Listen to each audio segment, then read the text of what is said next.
نحمده ونصلي على رسوله الكريم اما بعد فاعوذ بالله من الشیطان الرجیم بسم اللہ الرحمن الرحیم۔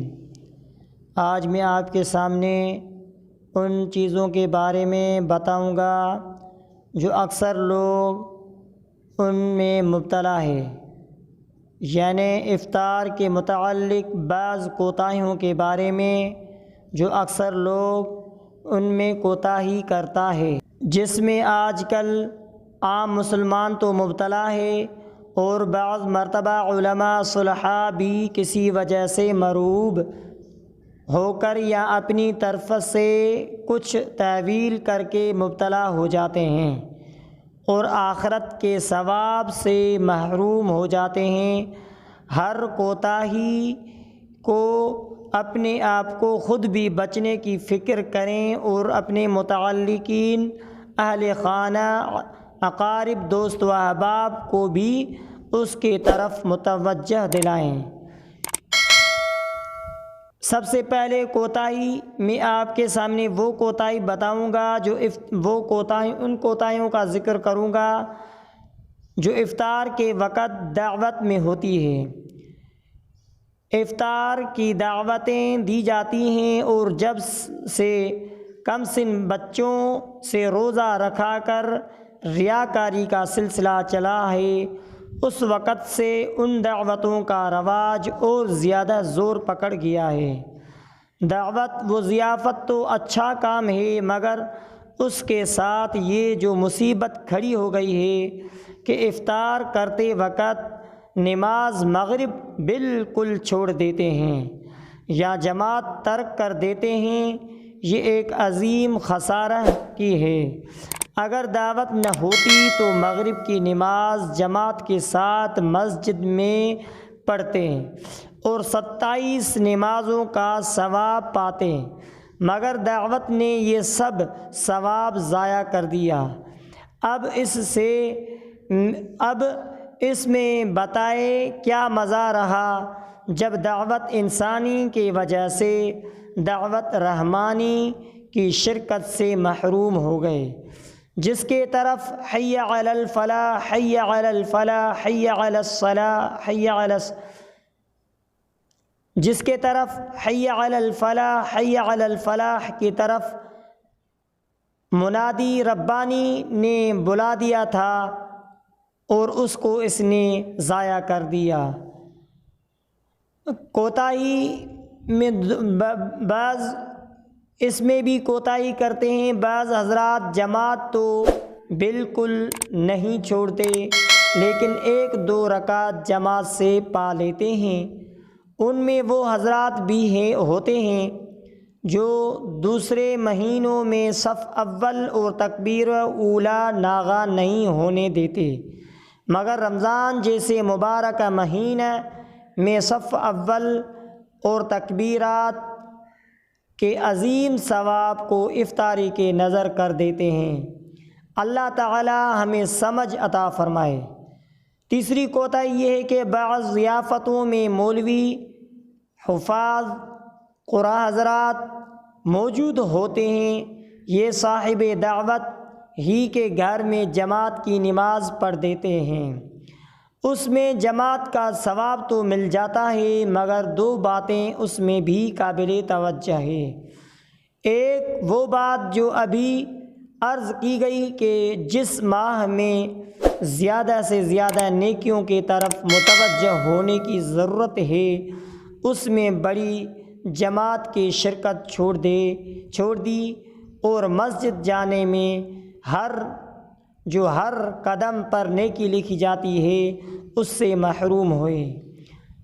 دوسری یہ کہ مسجد کی جماعت چھوڑ کر گھروں میں چھوٹی چھوٹی جماعتیں کرنا شریعت کے مزاج کے خلاف ہے اور سنت نبوی صلی اللہ علیہ وسلم کے ساتھ بالکل اس کا جوڑ نہیں۔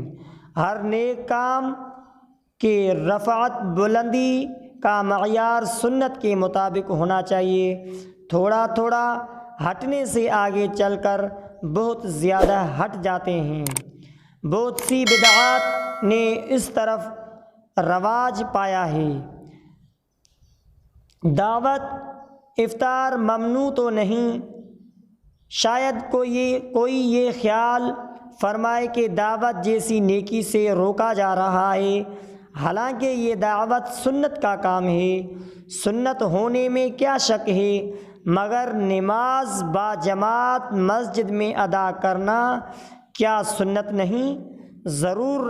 ضرور سنت ہے، اور بہت بڑی سنت ہے، اس کو مت چھوڑو، اور دعوت بھی خوب کھاؤ، جس کا طریقہ یہ ہے کہ صاحب دعوت سے کھجوریں لے کر افطار کر لیں اور نماز با جماعت مسجد میں ادا کریں، اور نماز سے فارغ ہو کر اچھی طرح اطمینان سے ما حاضر نوش فرما لیں، اس میں دنیا و آخرت دونوں کا نفع ہے۔ ایک اور یہ بھی کوتاہی ہے کہ بعض حضرات اپنے گھر میں افطاری کرتے ہیں، ان کا ساتھ بھی یہی ہوتا ہے۔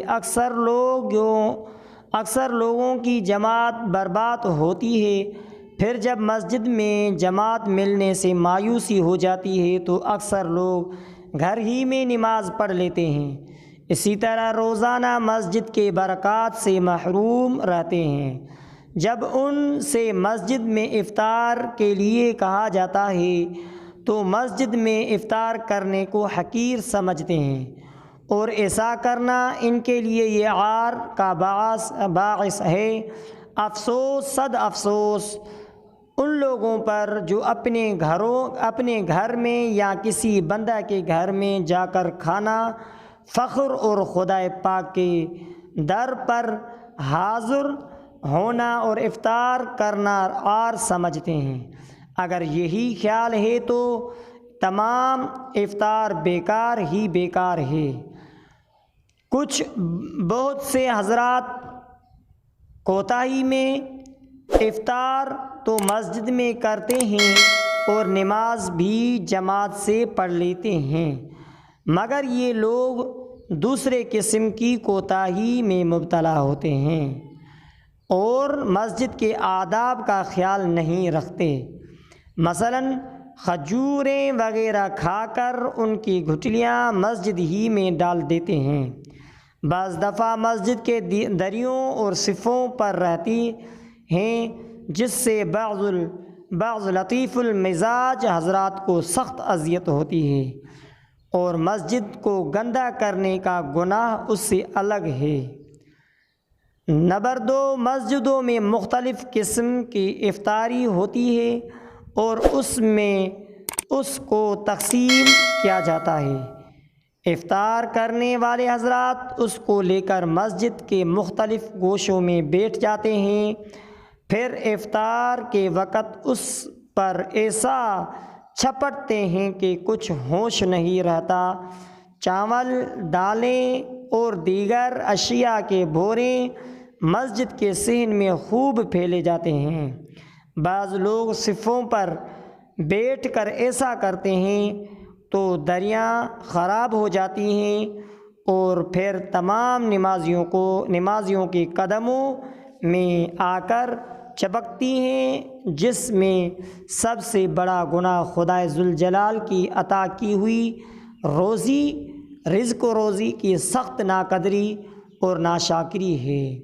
دوسرا گناہ مسجد میں گندگی پھیلانے کا ہے۔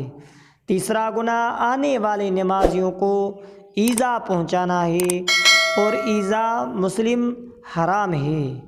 بسا اوقات افطار کے دوران اذان ہو جاتی ہے، اسی لیے پھر یہ حضرات جلدی کر کے جماعت کی فکر کرتے ہیں اور مسجد کی دریاں اسی گندے صحن پر بچھا کر نیت باندھ لیتے ہیں، جس سے مسجد کی دریاں خراب ہو جاتی ہیں اور مؤذن کو تکلیف ہو جاتی ہے، اس کا بھی گناہ ہوتا ہے۔ بعض جگہ مسجد میں آنے والے عمدہ افطاری بھیجنے والوں کی طرف سے بلا کسی تعیین اور تخصیص کے الگ چھپا کر رکھ لی جاتے ہیں، اور عام افطاری تقسیم کر دی جاتی ہے، پھر اس کو نماز کے بعد خاص حضرات مل کر اڑا لیتے ہیں۔